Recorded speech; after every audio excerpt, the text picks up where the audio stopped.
Bismillahirrahmanirrahim. Assalamualaikum warahmatullahi wabarakatuh.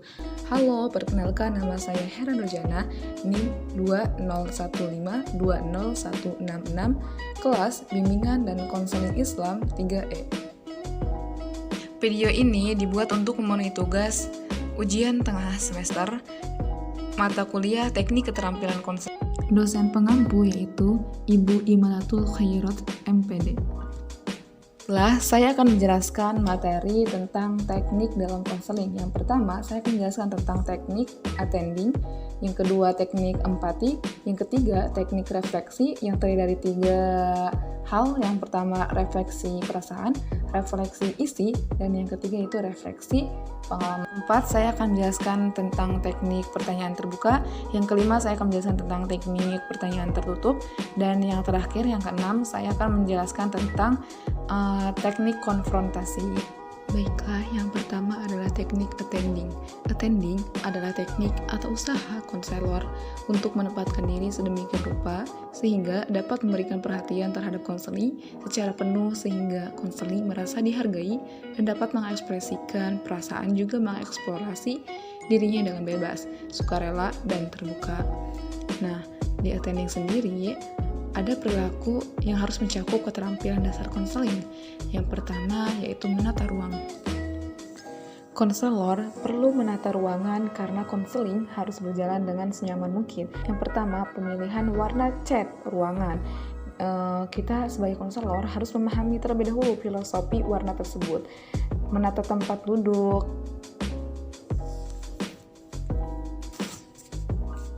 menyediakan papan tulis dan buku tulis.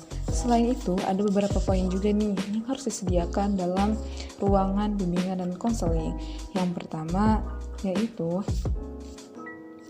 harus mudah diakses tapi tidak terlalu terbuka. Prinsip-prinsip konfidensial tetap terjaga. Nah, yang kedua, sesuai dengan jenis layanan BK sehingga tidak ada ruangan yang terbuang sia-sia. Ruangan administrasi, data, atau lemari penyimpanan dokumen, buku pribadi, catatan konseling, dan lain-lain. Yang selanjutnya itu, ruangan harus ada ruang konseling individu yang mencakup 1 set meja kursi, tempat majalah yang dapat berfungsi sebagai biblioterapi. Yang selanjutnya harus ada ruang konseling kelompok yang mencakupi sejumlah kursi, karpet, tape recorder, VCD, dan televisi. Yang selanjutnya harus ada ruang biblioterapi. Nah, ruangan untuk menerima informasi pribadi, sosial, akademik, karir di masa yang akan mendatang, yang mencakup daftar buku atau katalog, rak buku, ruang baca, daftar pengunjung, dan internet. Yang selanjutnya harus adanya ruang relaksasi atau desensitisasi atau sensitisasi, yaitu harus bersih, sehat, nyaman, dan aman. Nah, yang harus mencakupi karpet, televisi, VCD atau DVD, tempat tidur, dan bantal. Selanjutnya harus adanya ruang tamu yang mencakupi kursi, meja, buku tamu, jam dinding, tulisan atau gambar yang dapat memotivasi konseli untuk berkembang. Dan yang selanjutnya juga ada ruang kerja BK, yaitu untuk mendukung produktivitas kinerja konselor yang harus mencakupi komputer, internet, meja kerja konselor, lemari, dan lain-lain. Yang selanjutnya itu ada menyapa. Nah, dalam menyapa ini, konselor bisa menyapa konseli. Selanjutnya yaitu menyapa. Jadi, konselor harus bisa menyapa konseli. Saat konseli datang ke ruangannya, konselor bisa langsung menghampiri konseli tersebut, menyapanya dengan ramah, dengan senyuman, dan yang selanjutnya itu ada pemberian informasi. Pemberian informasi ini bisa tentang diri konselor itu pribadi atau tentang konseling agar konseli dapat memahami konseling itu apa dan apa yang akan dilakukan selama konseling tersebut. Yang selanjutnya ada observasi, dan yang selanjutnya yang kelima yaitu mengatur posisi. Dari mengatur posisi ini ada beberapa poin yang harus kita perhatikan. Nah, yang pertama adalah posisi duduk. Jadi konselor membungkukkan sedikit badan, tidak menyandar, tangan boleh digerakkan atau di atas meja. Duduk santai namun tetap dalam keadaan sopan. Jarak duduk antara konselor dan konseli yaitu dengan jarak 80-100 cm. Yang selanjutnya ada kontak mata. Dari kontak mata ini konselor menatap konseli yaitu seukuran pas foto dari bahu sampai kepala, jangan sampai melihat ke bawah, dan dilihat dengan per 1 detik. Misalkan melihat ke mata 1 detik, lalu pindah ke hidung 1 detik, lalu pindah lagi ke mulut 1 detik, seperti itu. Tujuannya untuk apa? Karena agar konseli merasa nyaman saat menceritakan tentang dirinya pribadi, agar konseli tidak merasa sungkan atau konseli tidak merasa malu saat kita terus-terus menatapnya atau bahkan ketika kita tidak melihatnya sama sekali. Dengar dengan aktif. Nah, jangan sampai konselor memotong pembicaraan konseli yang saat itu konseli sedang menceritakan tentangnya kepada konselor itu sendiri. Yang selanjutnya itu menetapkan tujuan. Menetapkan tujuan di sini yaitu menetapkan tujuan selama konseling itu akan terjadi seperti apa dan pencapaiannya akan seperti apa. Yang selanjutnya yaitu ada teknik empati. Nah, empati adalah kemampuan untuk memahami secara tepat perasaan, pikiran, dan pengalaman konseli sehingga konselor dapat merasakan apa yang sedang dirasakan oleh konseli. Empati ada 2 macam, yaitu empati primer dan empati tingkat tinggi. Empati primer yaitu bentuk empati yang hanya berusaha memahami perasaan, pikiran, dan keinginan konseli dengan tujuan agar konseli dapat terlibat dan terbuka. Nah, yang selanjutnya itu ada empati tingkat tinggi. Bentuk empati ini adalah apabila kepahaman konselor terhadap perasaan, pikiran, keinginan, serta pengalaman konseli lebih mendalam dan menyentuh konseli karena konselor itu dengan perasaan tersebut. Yang selanjutnya itu ada teknik refleksi. Refleksi adalah teknik konseling untuk menangkap perasaan, pikiran, dan pengalaman konseli, kemudian memantulkan kembali kepada konseli tentang perasaan, pikiran, dan pengalaman sebagai hasil pengamatan konselor terhadap perilaku verbal dan nonverbalnya. Nah, tujuan dari keterampilan merefleksikan ini adalah agar konselor dapat merespon secara tepat dan akurat perasaan, pikiran, dan pengalaman dalam pernyataan konseli.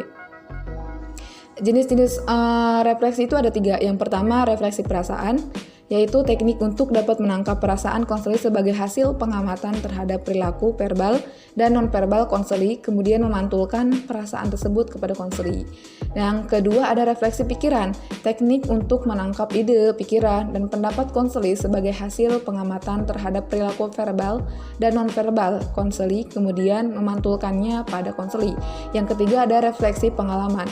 Dari refleksi ini, teknik untuk menangkap pengalaman-pengalaman konseli sebagai hasil pengamatan terhadap perilaku verbal dan nonverbal konseli, kemudian memantulkannya pada konseli.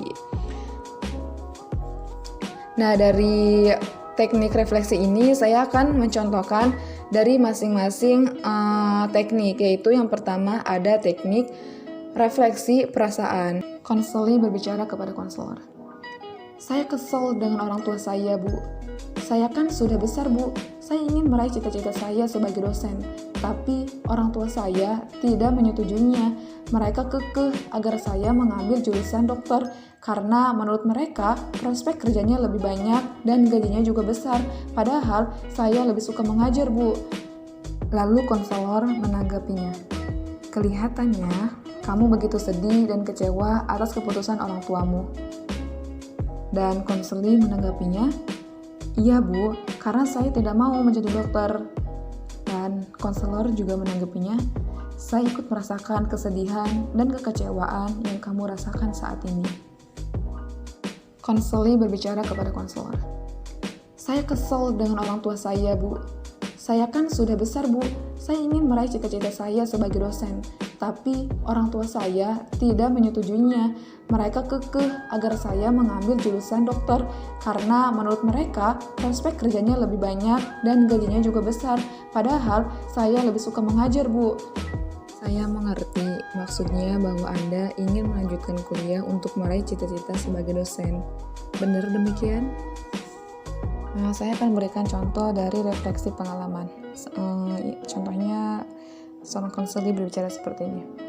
Sebenarnya, saya masih mencintai mantan istri saya.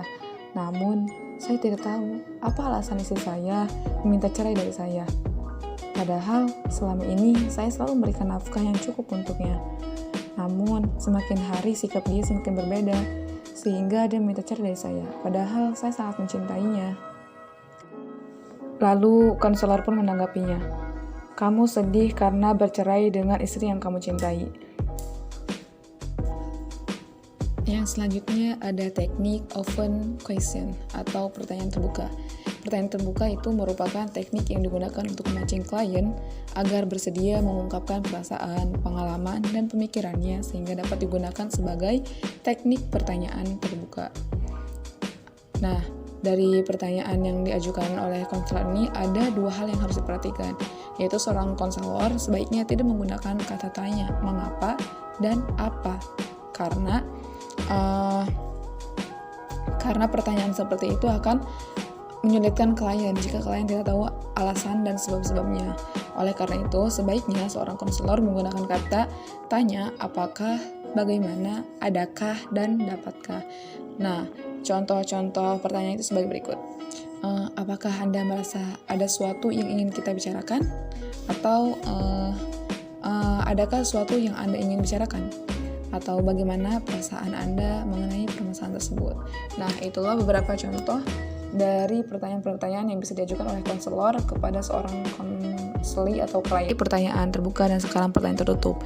Nah, apa sih perbedaan pertanyaan terbuka dan pertanyaan tertutup? Nah, pertanyaan tertutup itu dalam proses konseling tidak selamanya harus menggunakan pertanyaan terbuka. Dalam beberapa hal tertentu, dapat juga seorang konselor menggunakan pertanyaan tertutup dalam proses konseling, sehingga seorang konseli hanya harus menjawab pertanyaan dengan kata iya atau tidak, atau dengan kata-kata singkat lainnya. Nah, apa sih tujuan dari pertanyaan tertutup? Nah, tujuan pertanyaan tertutup ada 3 poin. Yang pertama itu mengumpulkan informasi, yang kedua menjernihkan atau memperjelas sesuatu, yang ketiga menghentikan pembicaraan klien yang melantur atau menyimpang jauh dari topik pembahasan. Nah, saya akan memberikan contoh dalam pertanyaan tertutup. Contohnya seorang konselor berbicara seperti ini, "Saya sudah berusaha semaksimal mungkin untuk menjadi juara 1 di kelas." Nah, lalu si konselor menanggapi, "Apakah Anda sudah berusaha semaksimal mungkin?" Lalu konseling menjawab, "Sudah." Lalu konselor menanggapi lagi, "Apakah Anda yakin?" Lalu konseling menanggapi lagi, "Yakin." Nah, itulah pertanyaan dari terbuka. Nah, selanjutnya ada teknik dorongan minimal. Nah, dorongan minimal adalah teknik yang digunakan untuk memberikan suatu dorongan langsung secara singkat terhadap apa yang telah disampaikan oleh klien. Misalnya dengan menggunakan ungkapan, "Oh, iya, lalu, terus, dan," seperti itu. Nah, lalu apa sih tujuan dari dorongan minimal? Nah, tujuan dari dorongan minimal itu yaitu sebagai berikut. Yang pertama, agar klien atau konseli terus berbicara dan dapat mengarah agar pembicaraan mencapai tujuan.